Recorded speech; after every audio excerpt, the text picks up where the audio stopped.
రీసెంట్‌గా వరదల వల్ల రైతులందరూ చాలా ఇబ్బంది పడుతున్నారు. ఒక ముసలాయనైతే లిటరల్‌గా ఏడుస్తున్నాడు. సో, ఇలాంటి వాళ్ళకి లీగల్‌గా ఎలాంటి యాక్షన్స్ అనేవి ఏమి ఉండవా? యాక్ట్స్ కానీ అలాంటివి గానీ? మనకి డిసాస్టర్ మేనేజ్మెంట్ యాక్ట్ 2005 అనేది ఒకటి ఉంది.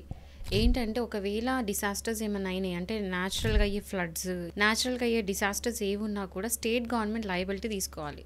దానికి ఏంటంటే స్టేట్ గవర్నమెంట్ ఎవరైతే లాస్ అయ్యారో ఫార్మర్స్ వాళ్ళందరికీ కూడా కంపెన్సేషన్ ఇవ్వాలి. సో అది స్టేట్ డ్యూటీ.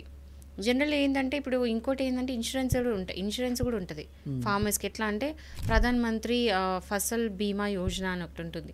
దానికి ఏంటంటే ఎవరైనా సరే ఫార్మర్స్ కనుక లాస్ అయితే వాళ్ళ తగ్గట్టు అంటే ఇన్సూరెన్స్ తగ్గట్టు అమౌంట్ అనేది కాంపెన్సేషన్ లాగా ఫార్మర్స్కి ఇవ్వడం జరుగుతుంది.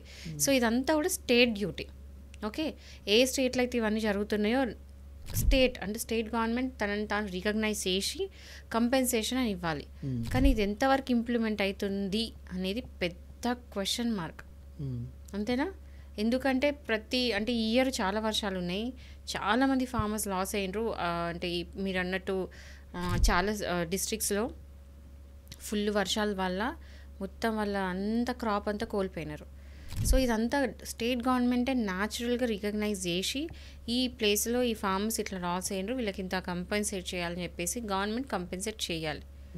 సో అది స్టేట్ డ్యూటీ కాబట్టి చేయాలి. సో స్టేట్ గవర్నమెంట్ ఇప్పుడు ఎంత కంపెన్సేషన్ ఇస్తుంది ఏంటని చూడాలి. మీరు మాట్లాడే ఇన్సిడెంట్ మాత్రం మహారాష్ట్రలో అయింది.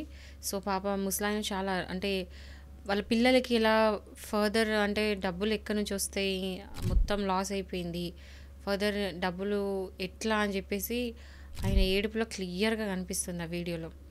సో ప్రతి స్టేట్స్ ఇప్పుడు ఈ ఇయర్ మాత్రం ఖచ్చితంగా దాని తగ్గట్టు మెజర్స్ తీసుకుని ఆ కాంపెన్సేషన్స్ ఇవ్వాలని చెప్పి అంటున్నాయి. ఎందుకంటే ఆర్టికల్ 21 ఏం చెప్తుంది?